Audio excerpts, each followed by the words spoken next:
दुलाराय गुदि बाथौ आफादनि गुदि बाथौ खेराइ बिजिरसंसालि कमप्लेक्सआव लुफुंनो थाखाय गाहाय खुन्था गायसंनो लाहार फाहार क'क्राझार जिल्ला कारिगाव आउटपस्टनि कारिगाव जेडी रड साखाथियाव थानाय गुदि बाथौ थानसालियाव सानसेनि हाबाफारिजों दुलाराय गुदि बाथौ आफाद गुदि बाथौ खेराइ बिजिरसंसालि कमप्लेक्सआव लुफुंनो थाखाय हाबाफारि लानाय जादों। बे हाबाफारियावनो गायसनगिरि एबा गाहाय आलासि महरै बाहागो लागोन बिटिआरनि गाहाय मावफुं सोद्रोमा प्रमद बर' बिथाङा। लोगोसे बाहागो लाबावगोन मुस्रि रेनगोरा नार्जारि एमपि लरेन्स इस्लारि एमएलए उकिल मोसाहारि इएम बिटिआरनि आरो रनजित बसुमतारि इएम बिटिआरनि बिथांमोनहा बे हाबाफारियाव मैखोमै बाहागो लागोन।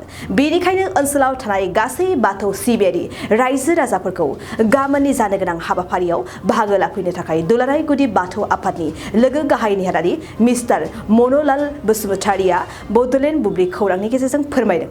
खोब मोजांनि बाथ्रा नोंथांमोननि बे चेनेलनि गेजेरजों जोङो बयनिसिमबो खुलुमनाय आरो गाहाम अनसायनायखौ जोङो दुलाराय गुदि बाथौ आफादनि जानानै बावहरग्रोबाय।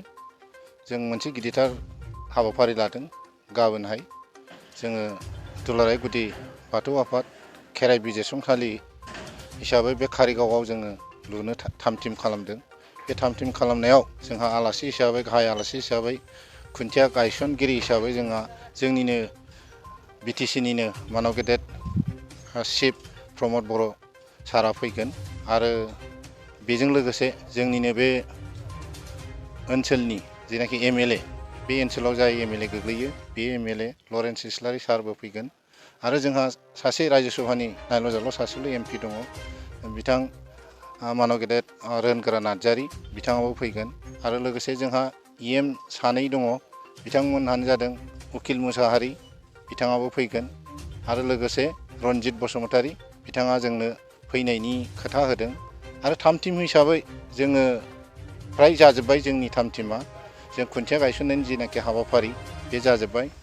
जोङो गाबोन 1000निबो बांसिन मानसि जोङो बेहाय फैनो थाखाय गासै रायजोफोरखौ जों खावलायदों।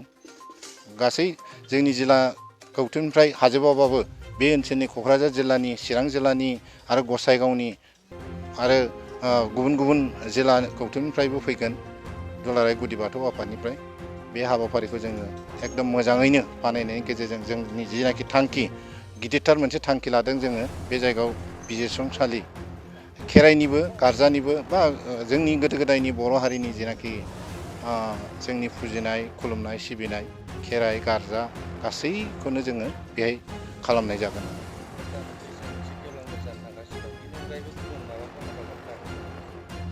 बेनि अनगायै जोङो गुबुन हारि हाबाफारियानो जाहैदों बे गायसननायनि गेजेरजों जों आरो मोनसे हाबाफारि लादों बिफां गायनाय हाबाफारि बेखौबो जोङो गाजा गोमजायैनो खालामगोन।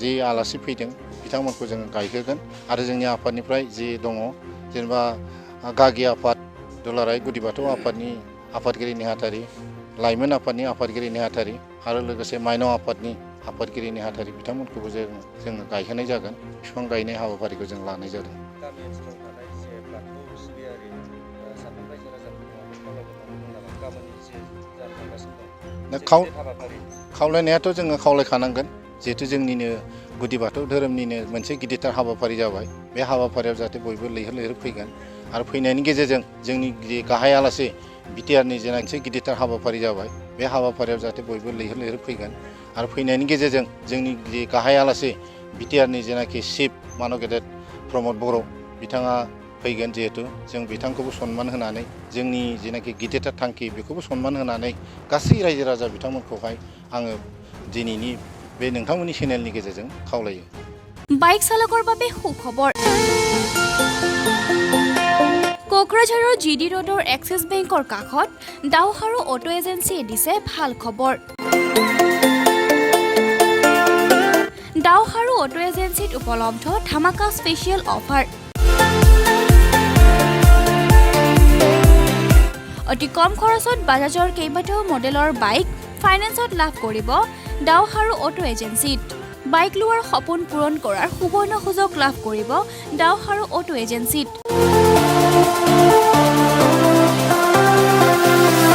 11,500ৰ পৰা 19,500 টকা ডাউন পেমেণ্ট দি বাজাজৰ পালচাৰ প্লেটিনাৰ লগতে অন্যান্য মডেলৰ বাইকসহ ফ্ৰী হেলমেট লাভ কৰি ডাওহাৰু অটো এজেন্সিত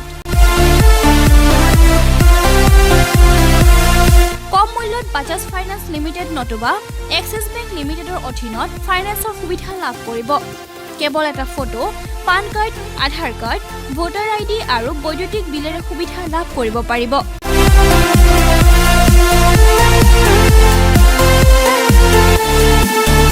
সবিশেষৰ বাবে যোগাযোগ কৰক 8473883986 অথবা 0366127050 অথবা 9957644326 নম্বৰত